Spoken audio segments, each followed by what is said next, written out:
Hey there guys, Portal Master 9351 here, and in this video, me and my friends...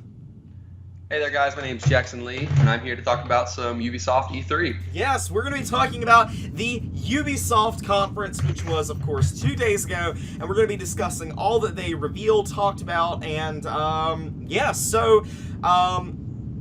want to just go ahead and get started? Let's get started with the epic entrance of the mighty Miyamoto. Yes, that was pretty awesome. That was such a good way to start off this conference because obviously Mario and Rabbids got leaked a little bit ago, so yeah, just we all knew it was we all knew it was coming, but I was not expecting this. I was not expecting Miyamoto to come out at the Ubisoft conference. No, that was pretty awesome. And the game looks great. Like it actually does. The number of mechanics involved, like the whole concept of jumping over things and like getting cover. It's very, very tactical, and I think that's pretty cool. Yeah, and I love what Miyamoto said, like when they came to Ubisoft about it. Create a Mario game that we've never seen before. Yeah, exactly. And I think that's exactly what we got. This doesn't look like any Mario game that's been around before. I mean, it still looks similar. It still looks like Mario, but different enough that I'm very interested in seeing. Yeah, this, if I end up getting a Switch, will be a buy for me, I think, personally. Oh, this is definitely a buy for me. It'll probably be... I'm going to get ARMS and I'm going to get this. Yeah. So let's see. What was next? Oh, this thing. Again, racing game. Was not impressed with it. The Crew 2. Oh, man. I was so impressed with this. Because did you hear anything about the first Crew? Not really, because it's a racing game. I don't really care. Yeah, I mean, I never played it, but I watched some videos on it because the cool thing is you can drive across the United States in the game. That's actually pretty cool. Yeah, you can go East Coast to West Coast. It takes like 2.5 hours to drive in the game. That's pretty cool.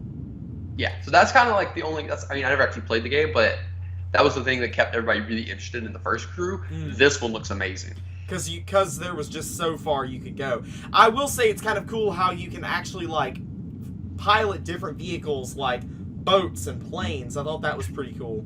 Yeah, like the thing that separates this definitely from a game like Need for Speed, the fact that like it's still a racing game, is in Need for Speed you're just driving cars. In this you're racing street cars, but you're also doing dune buggies, dirt bikes, boats. I like how planes. It's open world. I think that's pretty cool. Yeah, open world is definitely really cool. That was something really cool about the first Crew game. I never played it. I really wanted to, but I never ended up getting it. But I think I'll definitely get it along with the Crew 2 when it comes out. Yeah. What was next? Oh, this Transference. This was there wasn't a lot talked about about this, but it's a VR game, and it was kind of creepy, honestly. It was really creepy, and I thought that was awesome because I'm like, this is so what VR needs to be used for. Yeah, I loved the way that they were like talking about Ubisoft, what Ubisoft did in the trailer. I thought that was a cool little way to kind of tie things in. It was, and I love how you have the guy telling you, like, listen, just remember, everything's not real. But he's saying it in such a creepy way, and you're like, I hate you so much. Yeah, that's going to be such a creepy game to play in VR. It is. Like, I mean, for real. That's pretty cool. So yeah, it looks really good. Not a lot talked about there, but still pretty cool. Yeah, still nothing cool, but let's move on to Skull and Bones. Yes. This looked pretty cool. Concept of kind of like a semi-open... I guess it really is an open world style pirate game where you can kind of like join up with people. That's a really cool concept. It is. It's basically taking what Assassin's Creed Black Flag did, because it is a lot. It's very similar to the Assassin's Creed Black Flag naval mechanics, and expanding upon it, and then also adding in multiplayer. Yeah, I was very impressed by what I saw in I was too, but I will say, I hope it does have a really good story. I hope it has one single-player story. That'd be cool. Because personally, I like pirates, and I like this, and I loved Black Flag. I'm not a big multiplayer online guy, so I'd be very interested in this game as long as it's a single-player adventure. Yeah. Me, on the other hand, I'm more inclined for multiplayer, so that's kind of a difference in our styles, but still, I think it's pretty cool. Think about that on the Switch. That'd be pretty portable cool. pirate game. That'd be awesome. That'd be awesome. Now we're going to talk about my favorite thing to come out of this thing, which was Starlink Battle for Atlas. So before I go off of my little thing about that, would you like to share your opinions and then I'll talk? Okay, it looked pretty cool. I will admit the idea of customizing the figures like outside of the game to build the ship in the game. I think that's really cool. Yeah. I think that's taking the Toys to Life thing a little bit farther. It's doing something similar to what Lightseekers are doing, where you have the actual weapon on your figure and you can take them apart. Right. I think that's really cool. I think that's obviously the next logical step that Toys to Life is taking, going just from straight figures to customizable figures. Yeah. I guess it's similar to what Lego did, because Lego has customizable. It's most like Lego Dimensions, but it's far more complicated. Now, what I'm going to say is, it's one of the best Toys to Life games I've seen so far. The concept, it's being called No Man's Skylanders. It's what it's being called by a lot of people because of the fact that, okay, so it's basically these 7 planets around a star, and these 7 planets have very different environments. One's an ice world, one's volcanic, one's lush and green, one's like a ruins of an ancient civilization. They're all very different.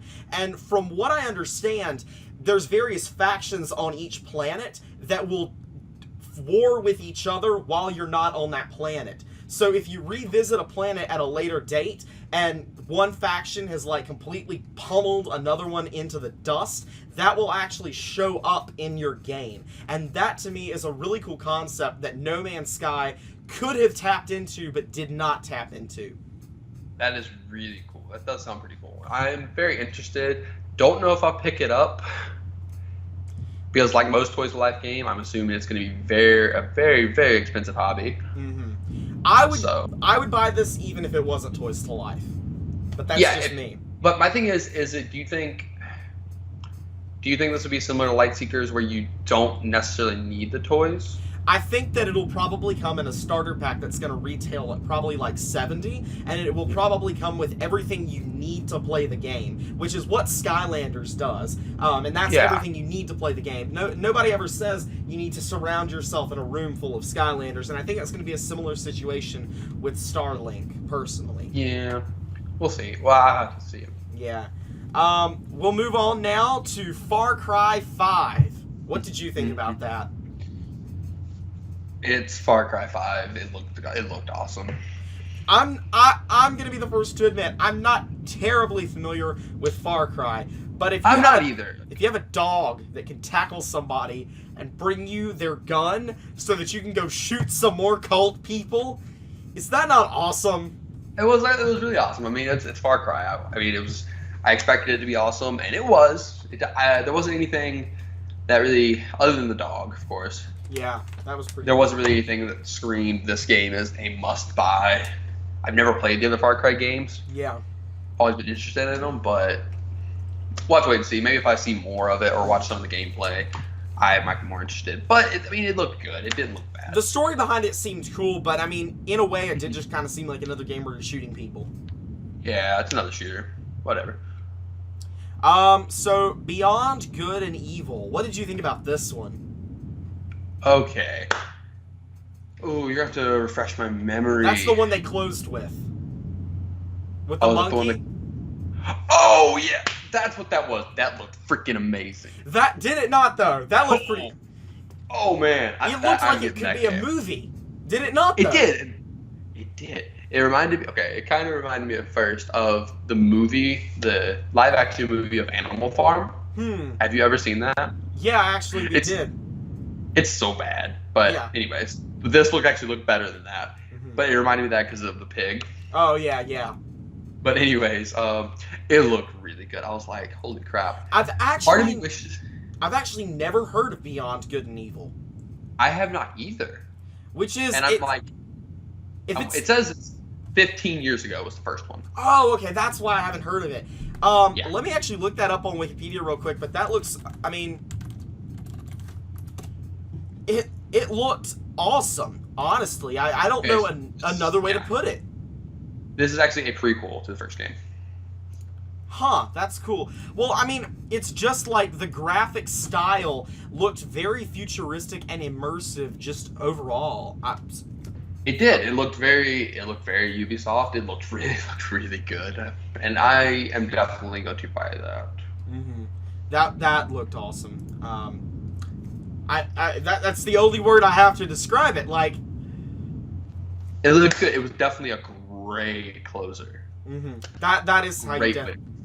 I thought I really like the style of Ubisoft's conference overall, and I think that they had possibly one of the best put together conferences. It was definitely one of the best put together. I think probably it might be tied for second favorite put together conference, tied with Bethesda for second. Yeah. My first favorite ones actually was Nintendo's. Yeah, but I mean, in terms of just the way that the conference was organized, I would say it was the best one.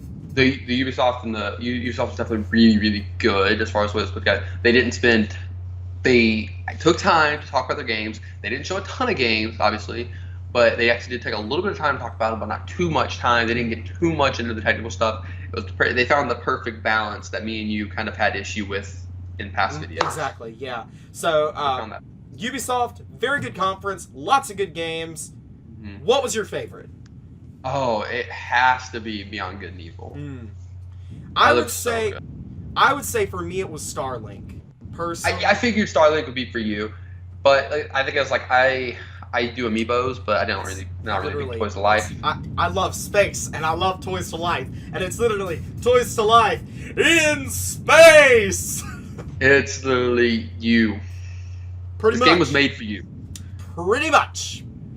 So, with that in mind, we will conclude this video. I want to thank you guys so much for watching. We'll be back again very shortly for our discussion of the Nintendo press conference. But like I said, that's all for now. This has been Portal Master 9351 and I've been Jackson Lee. Thank you guys so much for watching. Please remember to like, comment, and subscribe for more content. Do all those things, and we'll see you guys next time. Goodbye!